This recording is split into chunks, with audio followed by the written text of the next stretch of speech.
Merci à nos auditeurs d'être à l'écoute. Écoutez, nos artistes lavallois sont talentueux et ils façonnent notre vie culturelle. Et aujourd'hui, j'ai un invité exceptionnel, M. Armand des Trois-Maisons. Mais Armand des Trois-Maisons, c'est un artiste très, très reconnu ici à Laval.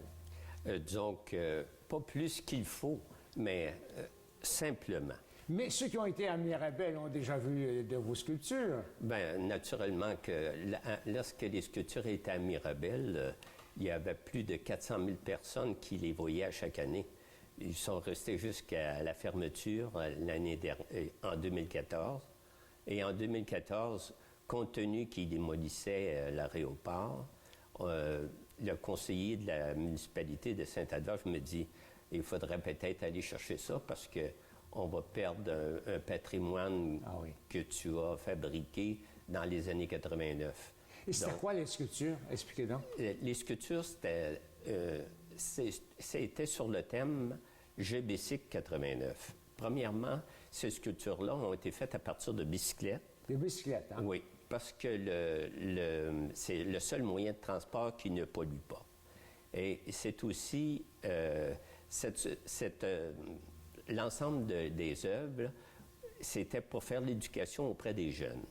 Donc, les jeunes, je m'étais dit, avant de commencer de faire l'œuvre au complet, il fallait que je raccroche la majorité des jeunes. C'est pour ça que j'avais pris la bicyclette. Donc, chacune des bicyclettes avait comme but de sensibiliser les jeunes à la conservation de l'environnement. Donc, la conservation de l'environnement, on sait qu'est-ce qui se passe en 2016, tout ce qu'on est en train de détruire la planète, mais disons que si je sais qu'il y a plusieurs personnes comme moi qui sont pro-nature, donc disons que je voulais qu'on fasse un travail ensemble pour nous permettre de sensibiliser les jeunes. Elles étaient magnifiques et tout le monde les aimait quand même. Elles étaient remarquables. C'est formidable. Bien, merci beaucoup. Mais vous, monsieur des Trois-Maisons, vous êtes sculpteur, vous êtes aussi peintre. Et quels sont vous êtes très polyvalent. Non, je suis seulement sculpteur. Seulement sculpteur. Je ne suis pas un peintre. Je fais partie de l'Atelier 213. Ah, l'Atelier 213. C'est bien reconnu ici à Laval. Ça existe depuis quand, ça, l'Atelier 213? Ça existe depuis 1979.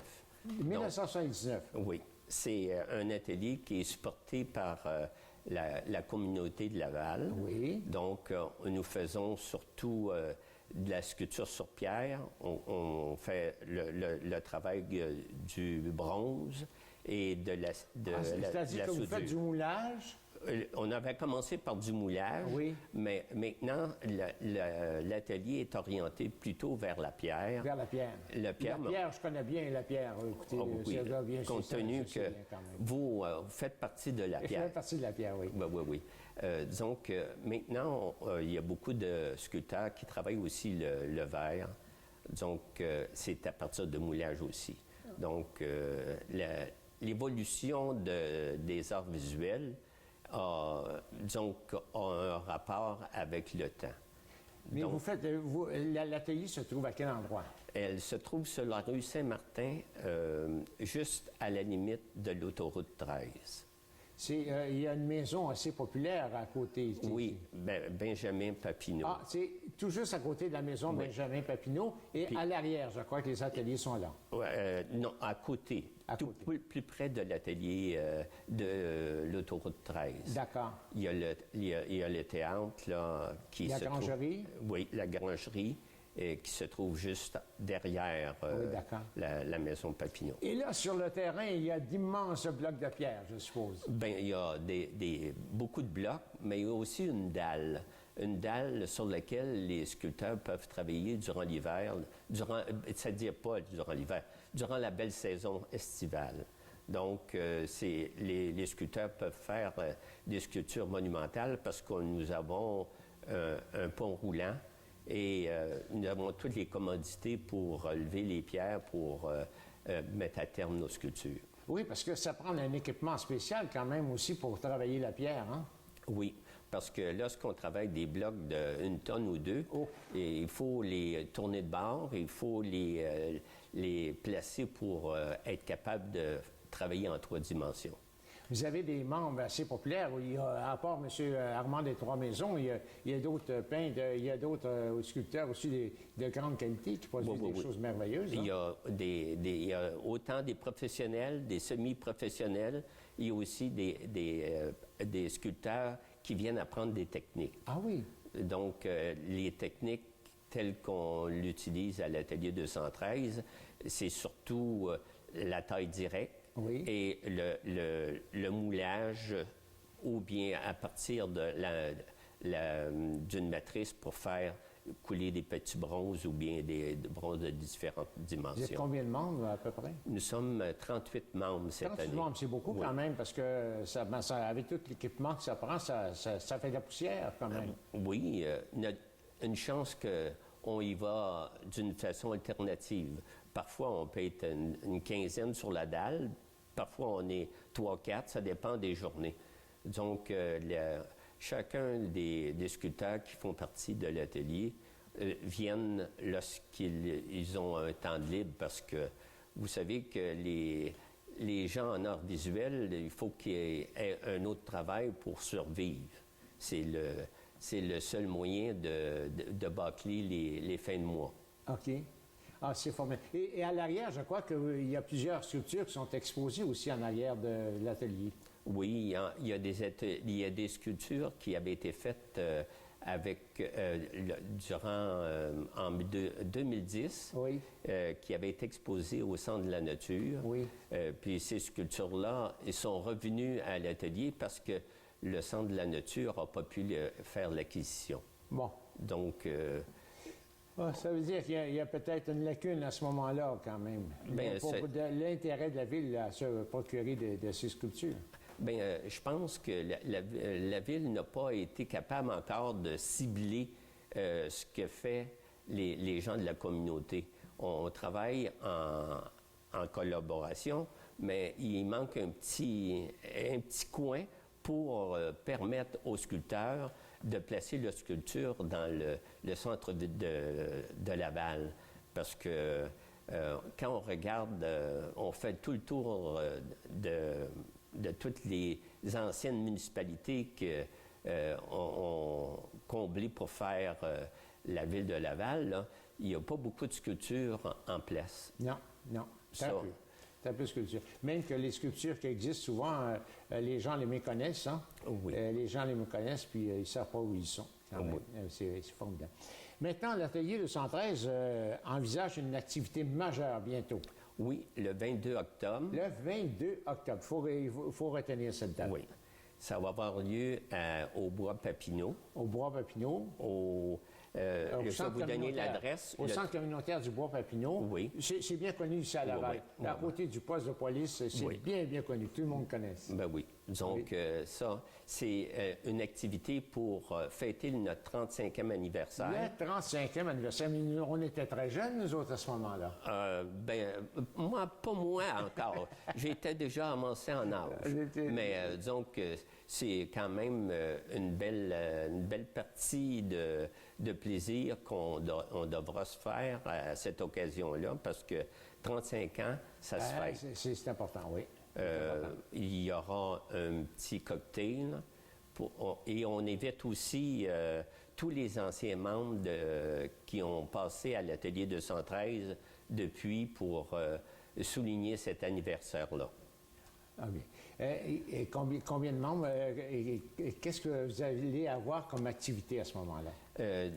Durant cette activité-là, le 22 octobre, nous aurons, il y aura un cocktail, comme je disais tout à l'heure, et ensuite, il y aura des photos de tous les sculpteurs qui sont passés de 1979 à nos jours, pour nous rappeler qu'il y a eu des gens qui ont œuvré, qui ont donné tout leur temps pour sensibiliser les gens à la sculpture. Parce que autant l'atelier, autant les personnes sont là pour sensibiliser les gens à la sculpture contemporaine. c'est de la sculpture contemporaine que les sculpteurs traduisent dans leur ouvrage. Ça veut dire qu'il va y avoir de la sculpture sur place. Il va y avoir aussi des sculptures déjà faites que vous allez transporter à cet endroit. Non, il n'y aura pas de sculpture sur place. Il y aura des photos seulement. Des photos et les albums souvenirs avec une vidéo qui va être projetée lors de cette rencontre-là. Lors des fêtes du 50e anniversaire, vous avez organisé des plâtres aussi qui c'était assez intéressant, hein, qui étaient moulés sur des personnes vivantes. Oui. Et puis qu'on découpait. Racontez-moi un peu. Lors du 50e anniversaire, il y a eu un beau projet de plâtre qui a été installé au Centropolis. Oui. Puis, disons que ça a très bien, ça a attiré beaucoup les gens de Laval. Oui. Puis, ça a permis aux gens de Laval de connaître notre atelier. Et cette année, ces plâtres-là sont installés à Donham et on peut les voir au vignoble de Côte-d'Ardoise. Je crois que c'est Mme Cynthia Roussel qui avait initié le projet avec les gens de Laval en Mayenne, en France. Hein? Oui. Hein? C'est Mme Roussel qui était l'âme de tout ce projet-là. Je me rappelle très bien. Oui. C'était assez original. Et contez-moi comment on le fait. C'est qu'on avait une personne est habillée avec des vêtements spéciaux et on verse du plâtre dessus, quoi. Oui, on verse du plâtre et ensuite on met des banderoles pour solidifier le plâtre sur lequel où sont placés les personnages en leur plaçant les membres de différentes façons pour être capable de démouler ensuite. Parce qu'il y a ici le démoulage qui se fait, il faut couper puis rassembler après. Concernant l'atelier 213, vous travaillez aussi le verre, vous m'avez dit tout à l'heure. Le verre, oui.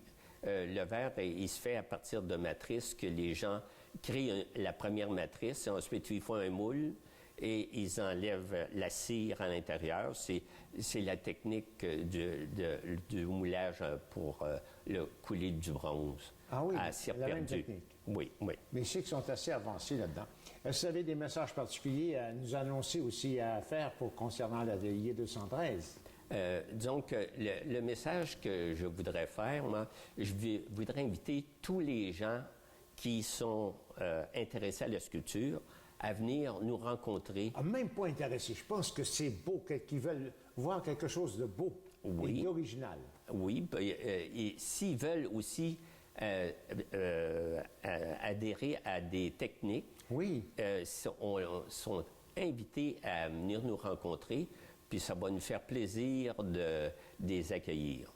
Monsieur des Trois-Maisons, le 22 octobre, tous nos auditeurs sont conviés, ils vont voir quelque chose de beau. Puis moi, je vous félicite du beau travail que vous faites et on va continuer à observer vos réalisations.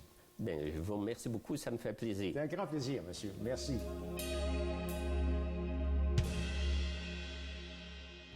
C'est une femme exceptionnelle. Laval lui doit beaucoup sur le plan culturel. Écoutez, on lui doit le Symposium de Sainte-Rose, on lui doit Rosard et beaucoup d'autres choses. Yolande Lapalisse-Dano, c'est un grand plaisir de t'accueillir. Bien, merci de m'inviter, ça me fait plaisir. Yolande, tu es impliquée à Laval depuis les années quand même. Disons à peu près 87-88.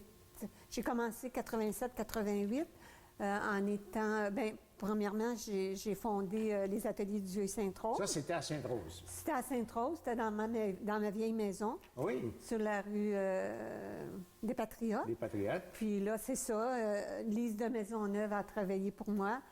Disons qu'elle enseignait chez moi avec Jean Cousineau aussi. Ah oui.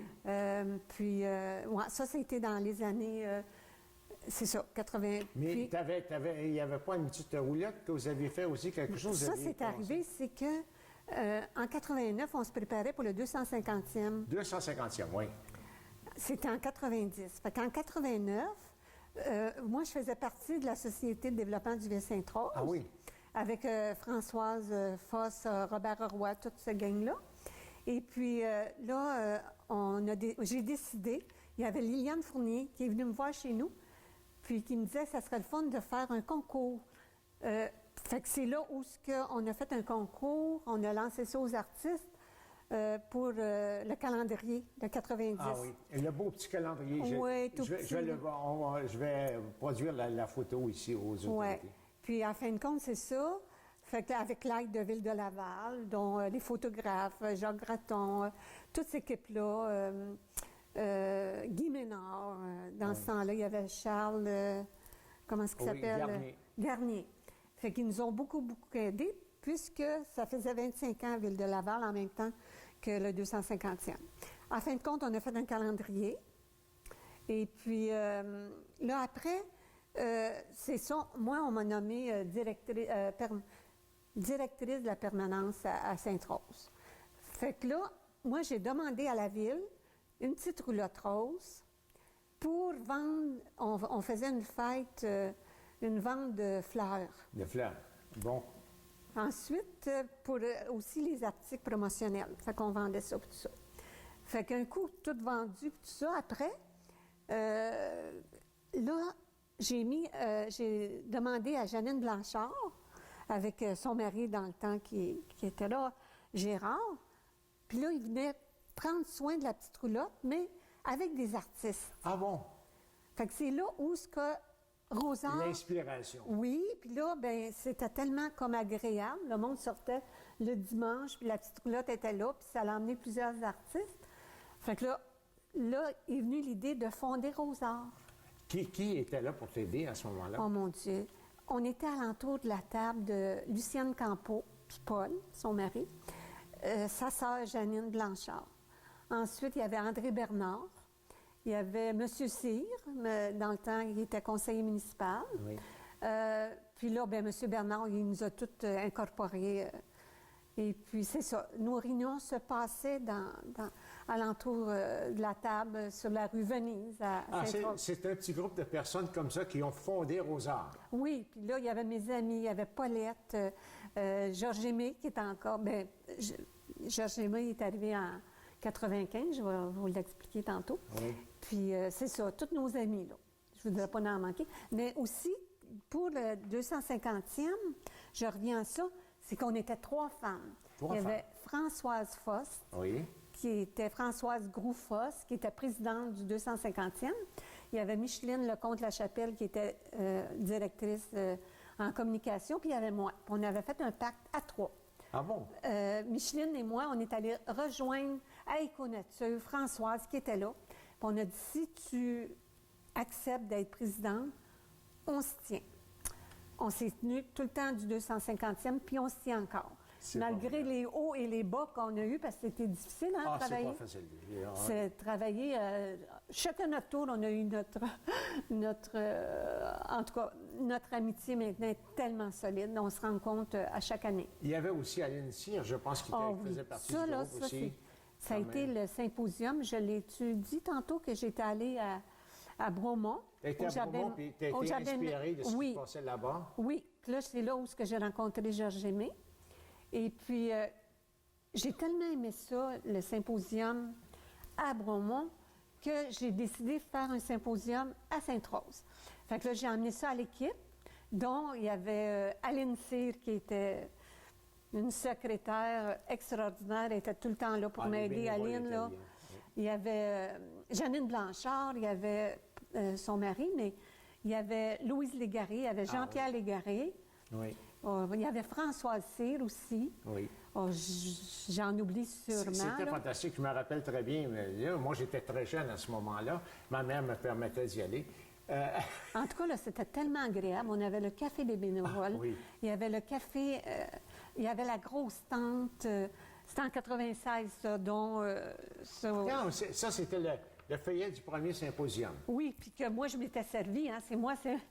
Ah oui? J'avais pas demandé à personne, c'est moi qui avais... Qui avait la peinture à toi. Oui. Est-ce qu'à ce moment-là... Mais tout à l'heure, on va revenir à toi, ta façon de peinturer, d'exécuter tes peintures, on y viendra. Mais c'était quand même une pièce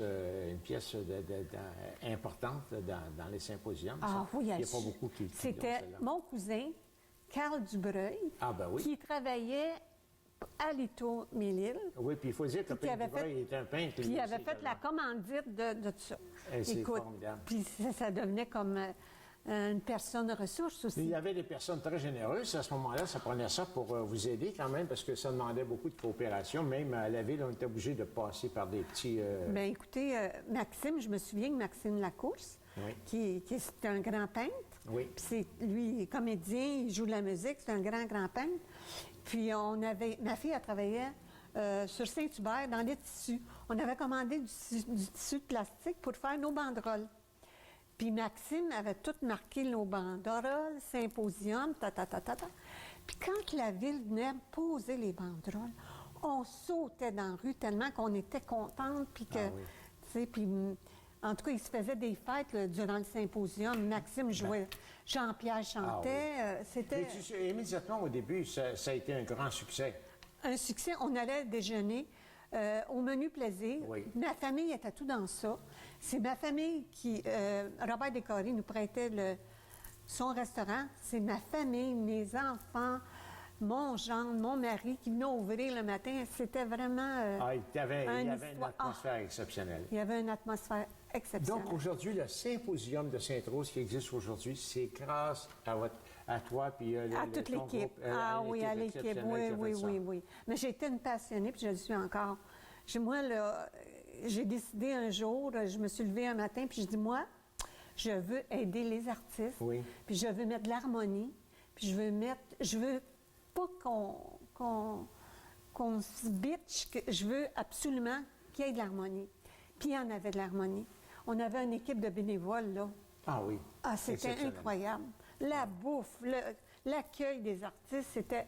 L'artiste, quand il rentrait au symposium, il était aimé. On allait le chercher à son auto. Il y avait même quelqu'un, s'il y avait un défaut des cadres qui étaient mal encadrés, il y avait une équipe qui réparait. Je voulais la crème. Puis on les gâtait. C'était un minimum, mais on leur donnait des chandails, des tabliers. Ah oui, ça a été C'était... Puis même la publicité, on ne la payait pas, la publicité. Non. On préparait des beaux... comment ça s'appelle ça? Des chemises avec toutes... puis on allait porter ça à TVA, oui. à Guy Mongrain, puis c'est là où ce qui faisait notre publicité. Oui, puis les journaux locaux donnaient une belle visibilité Ah également. oui, C'était oui, exceptionnel de oui. participer. Ah oui. Je sais que moi et Guy Cyr, on avait eu le plaisir d'être nommés membres honoraires. Je crois que lorsque vous avez sorti le nouveau cycle, ça c'était un grand honneur. mais bravo, je suis Oui. contente. Mais maintenant, toi, tu es peintre aussi, tu es bien reconnu un peu partout. Puis ça. Raconte-nous, tu as une technique spéciale pour faire de la peinture. Oui, moi, j'ai commencé à faire de la peinture en 73. Et j'ai découvert mon style en 95. Puis j'ai fait de tout, comme tout le monde. Je faisais des églises, des personnages, je me cherchais, puis tout ça. Puis là, à un moment donné, j'ai suivi des cours de pastel. Puis la pastel, bien, on frotte, puis on frotte. Puis quand je suis revenue à l'huile, je me suis mis à travailler avec mes doigts. Puis c'est pour ça que maintenant, j'ai trouvé ça tellement beau, puis tellement, tu sais... Puis moi, ma force, c'est les couleurs. Tu sais, demande-moi n'importe quoi, je vais t'assortir la couleur. C'est en moi. L'harmonie des couleurs L'harmonie, aussi. comment on fait les couleurs, comment on travaille avec les couleurs, puis tout ça. Ça veut dire que tes peintures sont faites avec tes doigts. Oui. Tu permets qu'on... Depuis, Oui. c'est une peinture qui a passé dans le calendrier des peintres de Laval. Il y a quelques années, elle a passé plusieurs fois. Madame Yolande, c'est une chouchou du calendrier des peintres de Laval à plusieurs reprises. Alors, vous voyez comment c'est plaisant, ces peintures, à un moment donné, comment ça peut être intéressant. Alors, c'est fait avec ses doigts, des doigts de fée. Hein? Elle fait ça. Merci. Formidable. Maintenant, tu as exposé, tu exposes et puis tu as gagné plusieurs prix à plusieurs endroits. Bien, plusieurs prix, non, pas tant que ça. Pas tant que ça. Pas assez. Je gagnais des prix pour les autres. On a gagné comme pour le Rosard ou le Symposium là, à l'Office du tourisme. Là. Oui. On a plusieurs fois, là, on a gagné. Mais moi, personnellement, non. Non, j'ai pas été vraiment... Tu n'as pas été gratifié à la mesure de ton talent. Ben, c'est dans Non, le tu fond. es très talentueuse. Tes peintures sont recherchées. Alors, je connais plusieurs personnes qui en ont puis sont fiers de les avoir. Oui. elles sont très fières. Ça, là, c'est ça. Quelles sont tes ambitions pour les prochaines années? Bien, écoutez, là, disons que quand j'ai laissé tout ça ici, là, j'ai décidé de penser à moi. Puis, bon, dernièrement, j'ai subi une opération, mais tout va bien, tout est beau. Fait que là, je peins, mais je peins dans les Laurentides. J'ai un atelier là-bas, les ateliers Lise Beauchamp. Oui. Puis elle, c'est un maître verrier, oui. puis vous l'avez connu, hein? Oui. Et puis là, ben c'est ça. Je peins le jeudi et le samedi à Sainte-Adèle, aux ateliers Lise Beauchamp. 405 boulevard Pierre Pellado. Ah bon, ça veut dire que tu as plusieurs de tes peintures qui sont exposées Oui, là-bas. mes tableaux sont là. Je peins le jeudi, puis le samedi. Et je trouve que tes prix sont très, très raisonnables. Alors, Ben, si les gens veulent se procurer ouais. de belles peintures, Ouais. tout le monde les aime, tes peintures. Oui, c'est sûr que quand on est en galerie d'art, ben là, ils montent les prix, tout ça. J'ai été déjà à la galerie à Saint-Sauveur, tout ça, mais mes prix sont raisonnables. Oui, et puis on peut te consulter sur Internet également. Bien sûr, bien sûr. C'est formidable. Bien sûr. Yolande, tu es une personne exceptionnelle. Laval te doit beaucoup pour tout ce que tu as fait. J'espère qu'on pourra te donner tout le mérite qu'on te doit. Bien, une femme disons que formidable. je l'ai fait avec mon cœur. J'étais une passionnée, puis là, je trouve que je suis tellement contente quand je suis allée au symposium dernièrement. Oh, j'étais tellement contente là, de voir tous ces beaux artistes-là, puis les gens que je connais, puis tout ça. Puis là, j'espère juste une chose, c'est j'aimerais ça qu'on m'accepte de faire partie du symposium l'année prochaine. C'est un message à l'équipe actuelle, Oui. quand même. Ayez de la reconnaissance pour une personne talentueuse et puis qui a fondé le symposium de Saint-Roch. Ben, ça m'a fait tellement plaisir, tellement Yolande plaisir. Napolis-Dagneault, merci d'avoir accepté de venir nous faire part de tout ce que tu as fait. Tu es une femme formidable. Ben, c'est moi qui vous remercie. Ça fait plaisir.